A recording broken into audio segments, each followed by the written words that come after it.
که شکل لباس فرشته هاست، همون که 2 تا بال سپید پشتش داره. اون لباس محشره به خدا. اینو میگی؟ پوشیدم خوبه؟ خوشگل شدم؟ خوشت میاد؟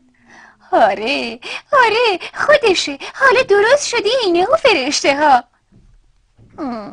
با فرق این که همه فرشته های چوب جادویی دارن و من ندارم. چی؟ چوب جادویی؟ چوب جادو دیگه چیه؟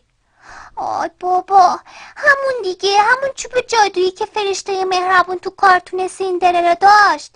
همون چوبی که لباس کهنه سیندرلا رو تبدیل به یه پیراهن عروس کرد. همون چوبی که دمپایی کهنه‌ش رو به کفشای بلور تبدیل کرد. یادت اومد؟